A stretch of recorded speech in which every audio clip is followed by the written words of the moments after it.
Capítulo 5. La unidad. Me despierto en la mañana y una mosca agujera mi campo neuronal. Desorganizado, utilizo una táctica para llenar el hueco. Sufro una ligera tensión y el perro del vecino ladra y se queja, y todo porque una mosca agujeró mi campo neuronal. En realidad, ese perro, la mosca y yo somos uno, me digo al recuperarme. El perro ladra cuando me pongo nervioso. Mi mano se mueve cuando le mando una orden. Mi mano y mi cuerpo forman una unidad, lo mismo que el perro y el agujero en mi campo. Cuando Pachita opera, ella, el hermano y el enfermo forman una unidad. En realidad Pachita se opera a sí misma cuando injerta un riñón, se atraviesa a sí misma cuando utiliza su cuchillo de monte. El 12 de julio llegué a las 7:30 p.m. Oí que el paciente número 33 esperaba su turno. 60 personas estaban en lista para consulta y 16 para operarse. Había tanta gente dentro del recinto que tuve que esperar 30 minutos para poder entrar. Rogué que el doctor M no estuviese, y en ese momento lo vi salir a fumarse un cigarro y tirarlo al suelo mojado del patio. ¿Por qué le tengo tanta aversión?, me pregunté. Seguramente es una prueba para medir mi capacidad de amar. Z apareció en la puerta y me invitó a pasar. El hermano estaba platicando con alguien. Sentí la energía del recinto y me quedé parado junto a la cortina. Si había un caso de ojos, siempre se le daba preferencia, y ese día no fue la excepción. 4 enfermos de los ojos iban a ser tratados en esa ocasión. Colocaron una silla blanca junto a la cama de operaciones y el doctor M se colocó al lado izquierdo del hermano mientras el licenciado y A la derecha. Este último era el encargado del cuchillo. Él lo limpiaba, sostenía y se lo ofrecía al hermano cada vez que éste lo solicitaba. «Siéntate, mi hermoso niño», le dio la bienvenida al hermano a un hombre de 35 años completamente miope. «¿Qué tiene el muchachito?». El hombre no sabía de la existencia del hermano. «Pachita», le dijo con voz de ruego, «casi no puedo ver. ¿Podrías ayudarme?». El hermano tomó el cuchillo y colocó su punta en el ojo izquierdo del hombre. Mientras raspaba y penetraba en el globo ocular, preguntaba acerca de la visión del enfermo. «¿Ves mejor, mi cariñoso niño?». Un poquito, Pachita». El cuchillo había penetrado los ojos sin una exclamación de dolor por parte del hombre. Era impresionante ver la delicadeza de los ojos y la penetración de aquel cuchillo de monte en los mismos. Realmente ese cuchillo no es lo que aparenta, pensé en ese momento. Inclusive ni siquiera sería necesario utilizarlo. «Tome usted esos algodones», le dijo el doctor M al hombre al finalizar la operación. «Colóqueselos encima de los ojos y salga con la cabeza hacia atrás». «Pasa, mi cariñoso hermano», le dijo el hermano al siguiente paciente. Otro hombre, guiado por 2 acompañantes, fue conducido al lado del hermano. «En nombre de mi padre yo te saludo. En el mismo nombre yo te respondo», le contestó el hermano. «¿Qué tienes?». «No veo casi nada, hermano. Mi ojo izquierdo ya no existe y el derecho está opaco, sin luz». «Bueno, siéntate, mi cariñoso, y vamos a ver qué podemos hacer».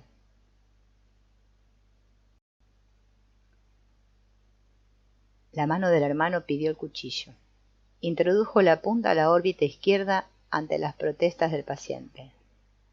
«Pero allí no hay ojo, hermanito». «Mira, mi niño, la ausencia de ojo hace que el sano no pueda ver. Vamos primero a cerrar completamente el izquierdo y eso arreglará la poca visión del derecho». El hermano introdujo 5 centímetros de cuchillo en el ojo izquierdo y con movimientos laterales y firmes cortó. Después pidió una lámpara de mano y la acercó al ojo derecho. Me asombré de ver una completa ausencia de sangre después de la terrible herida provocada por la introducción del cuchillo en el lado izquierdo. ¿Qué ves, mi cariño? Veo luz, contestó el hombre. Sí, bueno, pero ¿qué más ves? Veo unas sombras, pero sin detalle. Vamos a ver, vamos a ver. La mano del hermano arremetió con el ojo derecho. La punta del cuchillo fue introducida y girada varias veces. ¿Ahora qué ves? Veo mejor, hermano. En verdad, alcanzo a distinguir más detalles. Váyase, mi buen hombre, y cuídese ese ojo. Regrese dentro de 30 días para otra operación. Como antes, los ojos fueron cubiertos con algodones. El hombre se alejó guiado por sus acompañantes. El tercer paciente fue un anciano de pelo completamente cano. Siéntese, le dijo el hermano ofreciéndole la silla. ¿Qué le pasa? Mis ojos están llenos de lágrimas y nunca veo nada claro. Eso lo vamos a componer en un momento. Ya no se preocupe más. De nuevo, el cuchillo fue introducido, pero ahora el movimiento parecía raspar la superficie vidriosa del tejido ocular externo. Una lámpara de mano fue encendida, y el hombre sonrió ampliamente. Ahora veo mucho mejor, dijo. En el recinto de operaciones nunca se encendía la luz eléctrica. Una ventana situada al lado de la cama de operaciones siempre permanecía cubierta con una sábana rayada, evitando que el patio fuera visible desde adentro y el recinto desde fuera. El lado izquierdo del recinto estaba dedicado a los altares, flores, velas y veladoras, rodeadas de figuras de Cuauhtémoc y colocadas en escalones. Cristo se resguardaba con una cortina de tela que se cerraba al iniciar las operaciones y se abría durante las consultas. La única luz del recinto era una veladora encendida en ese altar. El último paciente de ojos de esa noche fue un señor vestido en forma muy elegante. Hermano, tengo un tumor hipofisiario que me presiona el nervio óptico. Cada día pierdo más la vista. Últimamente toda la parte derecha está a oscuras. Mi ojo izquierdo ve bien, pero el derecho tiene una sombra del lado derecho. Los médicos dicen que pronto perderé completamente la vista. Vamos a ver, mi muchachito, vamos a ver qué podemos hacer. Unos algodones fueron colocados sobre los ojos. El ojo derecho quedó parcialmente descubierto en su parte derecha, y en ella el hermano operó. Era un caso de acromegalía, y lo que estaba mal era la hipófisis, y no el ojo. Seguramente al introducir el cuchillo al ojo hará algo sobre la hipófisis, o no habrá mejoría. Después de maniobrar con el cuchillo, de nuevo fue encendida la lámpara de mano y alumbrada la punta derecha del ojo derecho. El hombre no lo podía creer. Veo, hermano, la sombra ha desaparecido completamente. Todos descansamos mientras el paciente salía, y yo me acomodé en mi lugar frente al hermano, en la cama de operaciones. Z permaneció a mi lado y el doctor M al lado del hermano. Z parecía triste.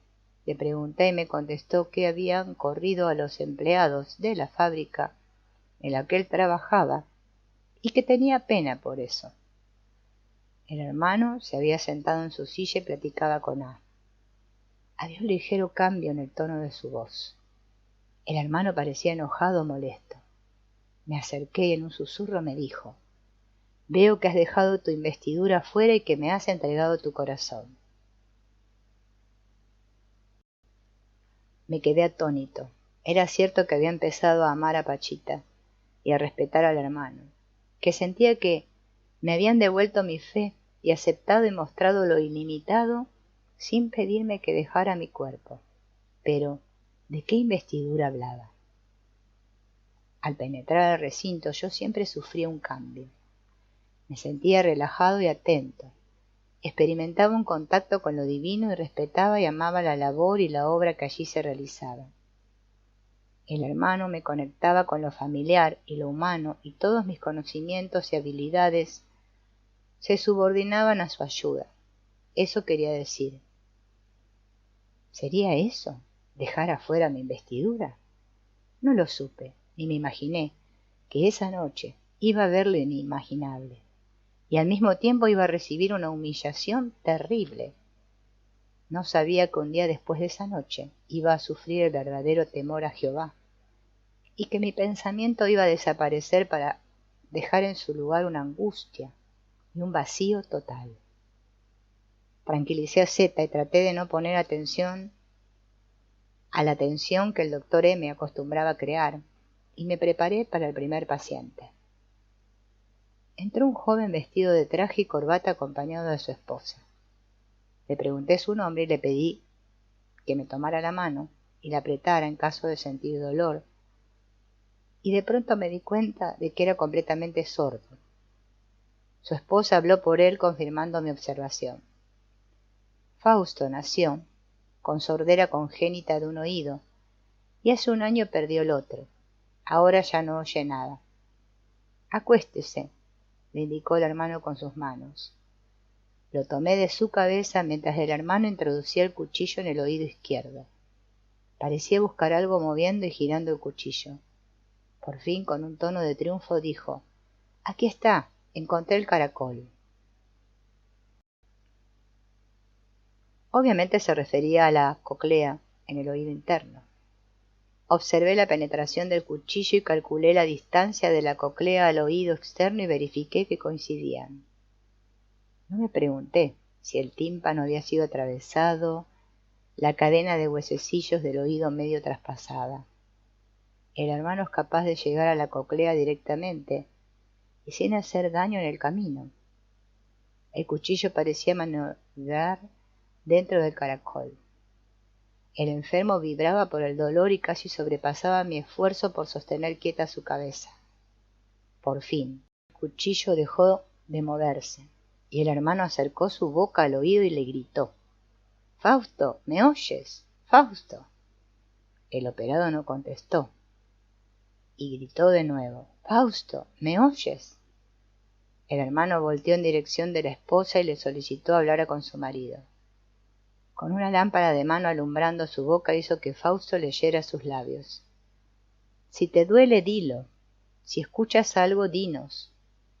El hermano siguió maniobrando con su cuchillo y al poco rato dijo querer probar con el otro. Volteé la cabeza y la maniobra de introducción y búsqueda de la cóclea se repitió. Fausto seguía sin oír a pesar de todos los esfuerzos del hermano.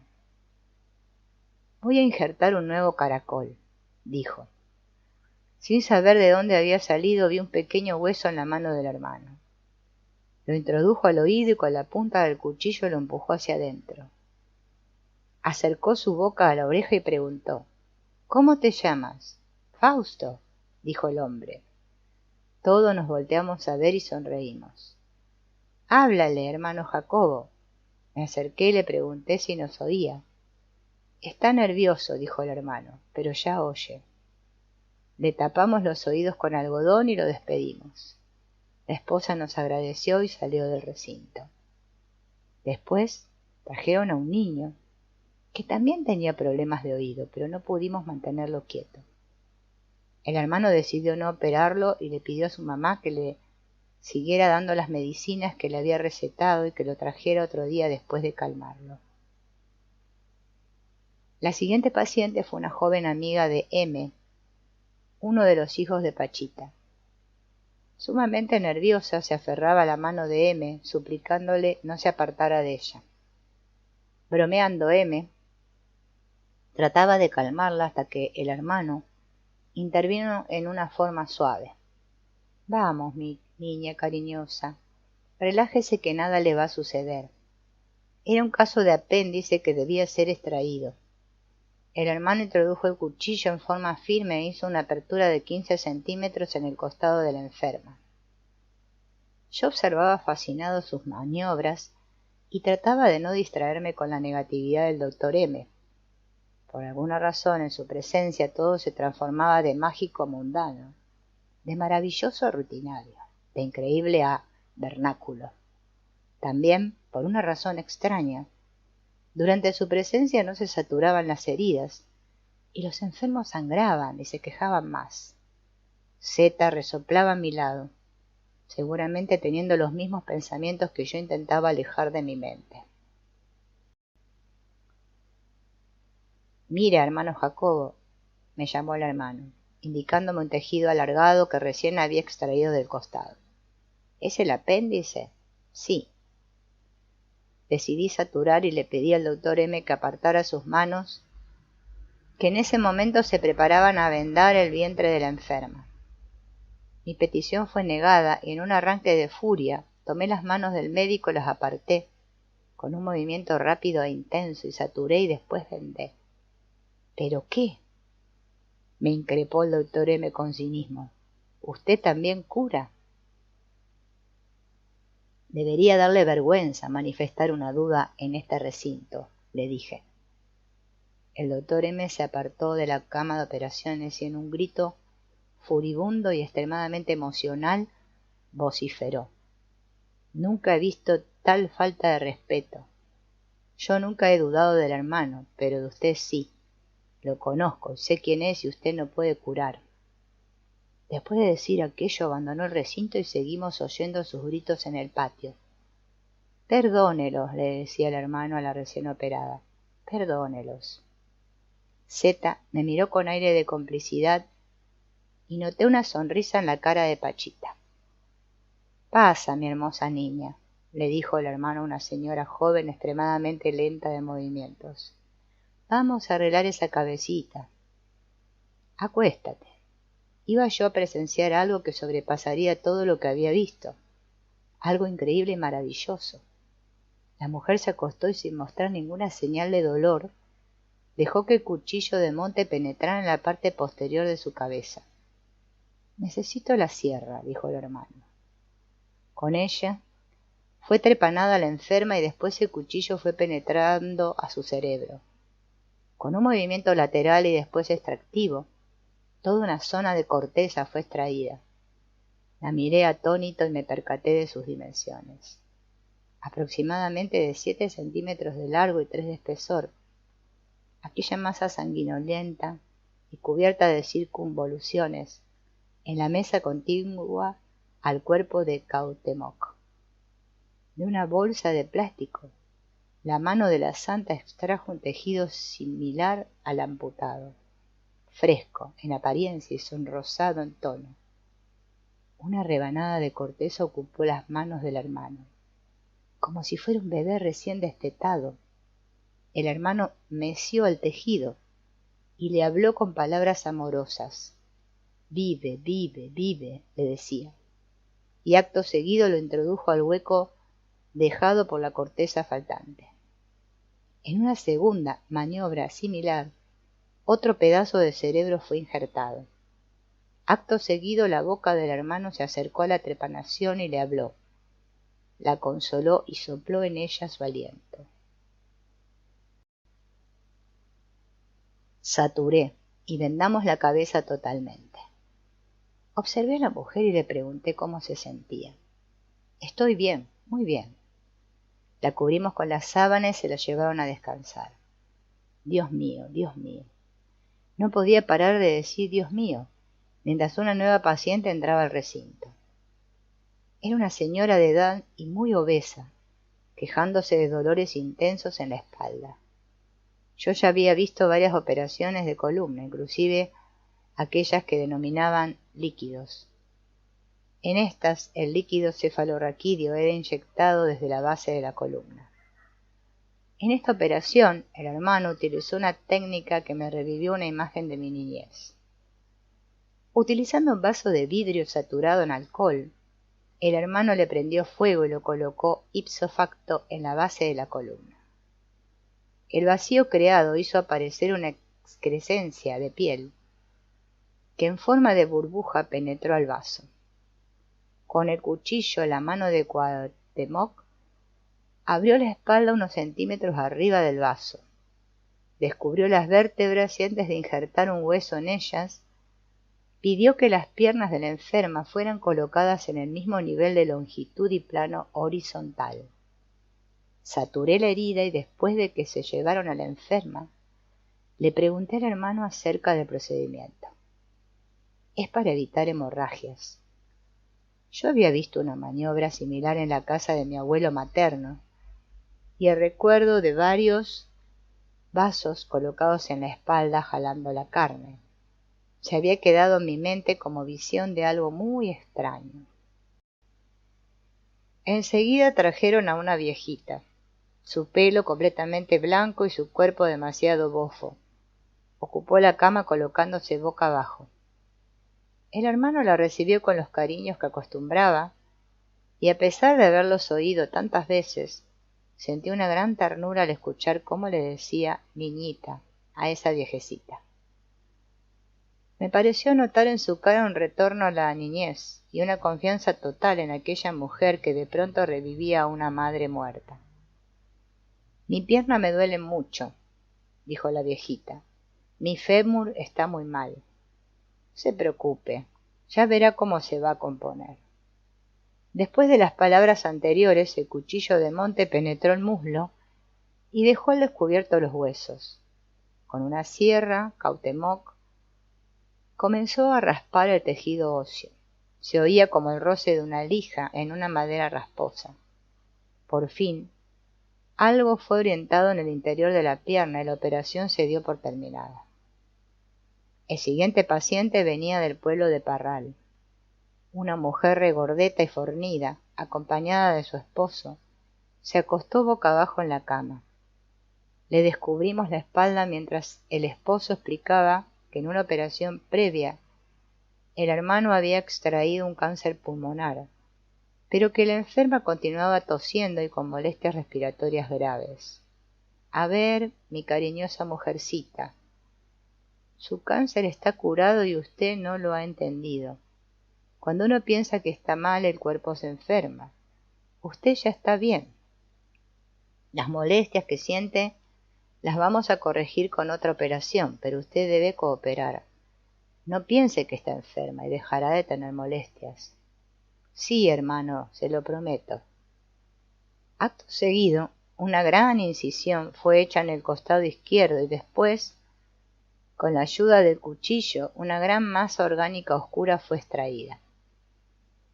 Vamos a colocar un nuevo pulmón, dijo el hermano, tomando un tejido blanquecino que extrajo de una bolsa de plástico. El tejido lo colocó en la punta del cuchillo y lo introdujo en la cavidad. Con un susurro casi imperceptible, el pulmón injertado ocupó el lugar del extraído. Puse mucha atención en la respiración de la enferma y no noté cambio alguno durante toda la maniobra quirúrgica. Saturé y me di cuenta que no sabía cuánto tiempo debía hacerlo antes de retirar mis manos. Todas las ocasiones en las que había saturado, una voz interna me había indicado el tiempo, pero ahora quise verlo. Coloqué mis manos sobre la herida y en el momento en el que la voz me lo indicó, la separé y alcé el algodón que siempre colocaba sobre la piel. La tremenda incisión estaba completamente cerrada y no había muestra de sangre ni cicatriz apreciable en ella. Volteé a mi izquierda y vi entrar al doctor M, llevando de la mano a una enferma. Durante la operación del cerebro, el tejido cortical que había sido extraído y colocado en la mesilla adjunta a la silla del hermano había desaparecido. Un poder extraño lo había desintegrado sin dejar huella alguna de su anterior presencia. Exactamente lo mismo había ocurrido con el pulmón extraído.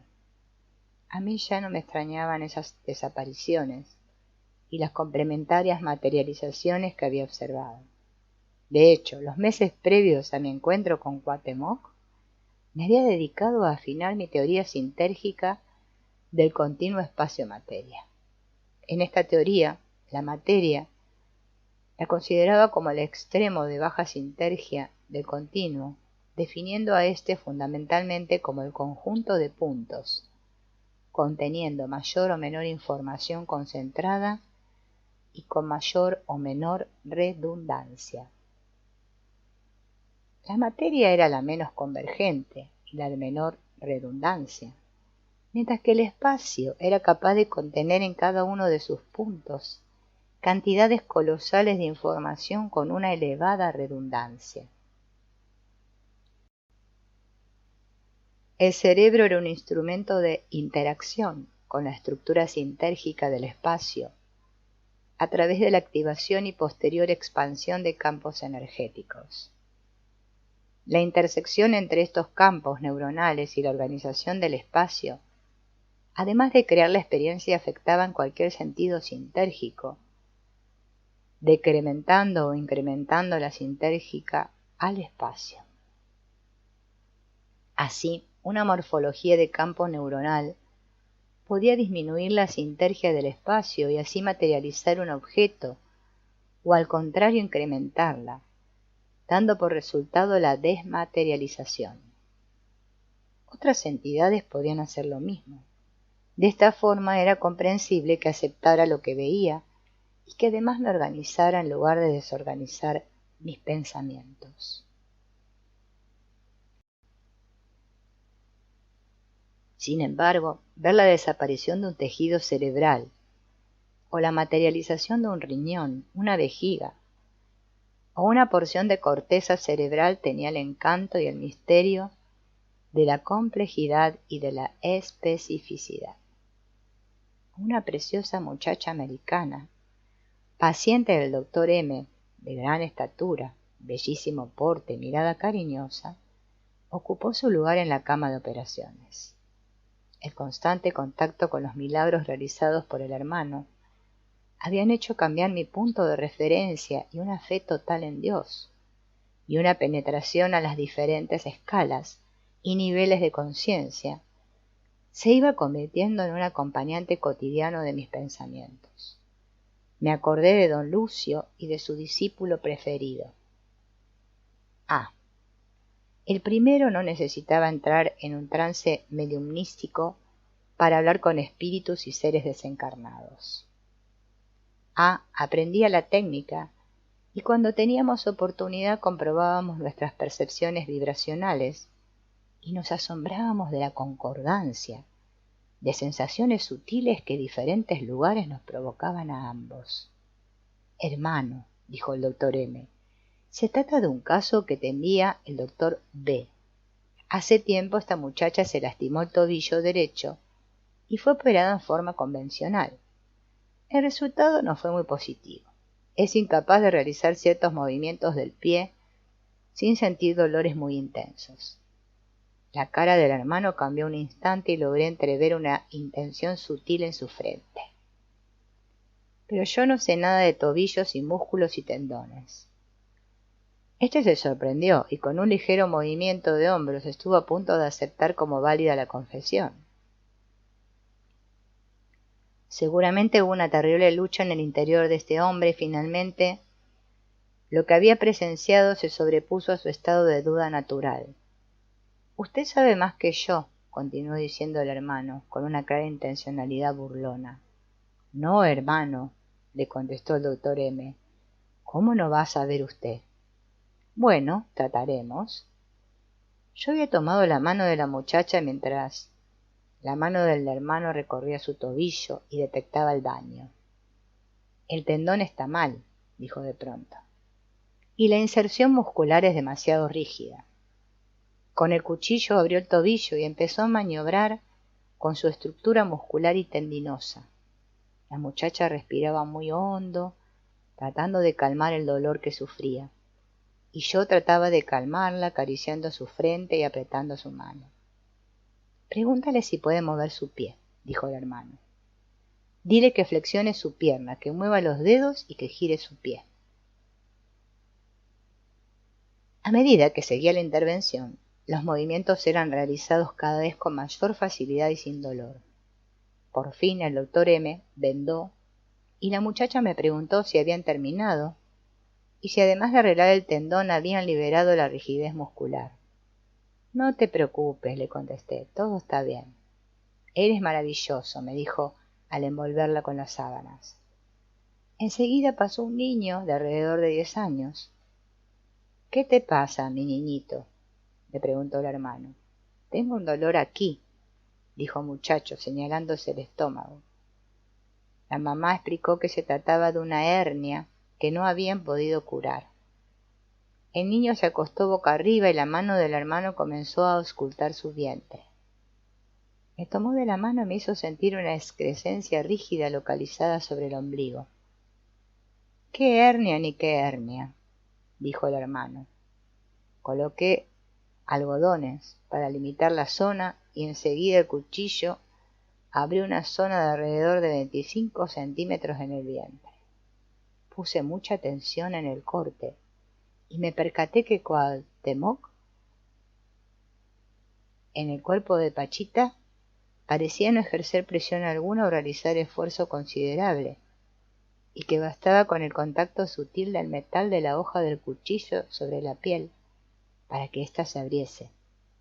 En menos de un minuto, un tumor del tamaño de una pelota de frontenis, oscuro y fétido, había sido extraído del cuerpo del niño.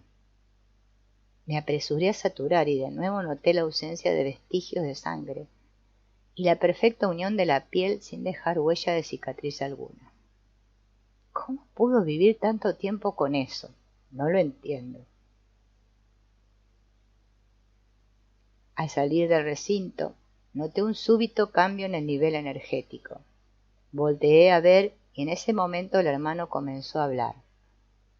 «Ahora sí, mis hermanos», dijo muy serio, «quiero que se salgan. El próximo caso es un daño, no quiero comprometerlos». Un enfermo recostado junto al altar y recién operado se levantó en ese instante y llevando a cuestas sus sábanas huyó del recinto. Todos sonreímos y nos miramos. Me empecé a alejar de la cama de operaciones en dirección a la salida e invité al doctor M a hacer lo propio. Este último se enfureció de nuevo y con gritos me contestó que la indicación del hermano no se aplicaba a él, que él ayudaba en los daños. «¿Necesitas mi ayuda también?», le pregunté al hermano.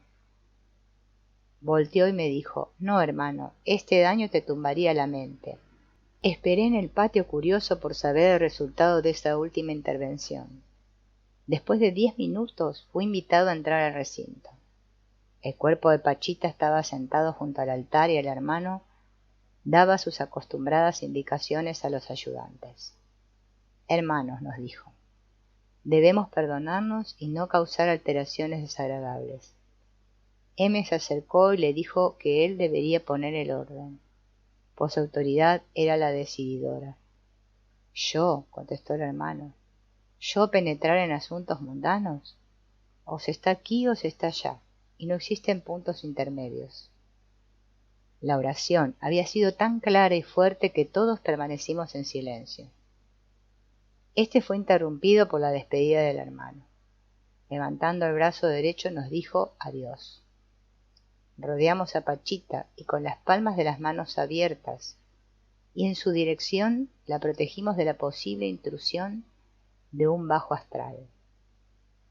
El instante de la despedida del hermano y la recuperación de la conciencia cotidiana de Pachita era de gran peligro y siempre provocaba un estado de tensión y atención sostenida.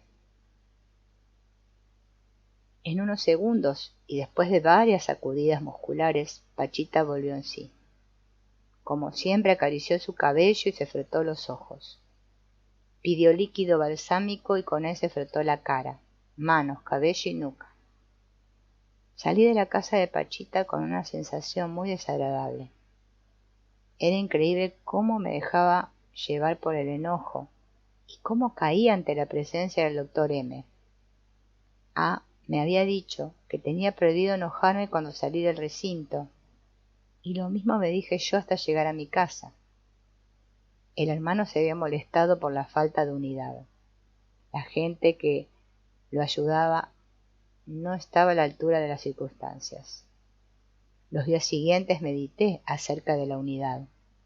Era tan clara la existencia de entidades que, como el hermano, parecían tener una independencia y una vida propia, que aquello me hacía dudar. Por fin regresé a lo que yo consideraba como fundamento. Somos uno y nuestro cuerpo no tiene límites. Toda manifestación es y proviene de lo mismo. En la física contemporánea, una partícula aparentemente separada de otra es en realidad la intensificación de un rango de frecuencia del mismo y único campo cuántico. Lo mismo acontece con la conciencia. Cada conciencia proviene de una conciencia global y unificadora del todo. Cada ser está en el camino hacia la unidad con el todo y sufre diferentes experiencias para llegar. Lo mismo ocurre en el cerebro. La frecuencia del campo neuronal se incrementa con la evolución. En cierta etapa el campo se confunde y se vuelve indistinguible de la estructura del espacio. Se convierte uno con este último y así la conciencia individual se establece en un contacto íntimo con lo absoluto e indiferenciado.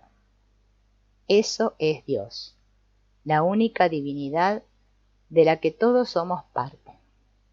Sus leyes son las leyes del universo y su estructura la sinergia común a cualquier organización.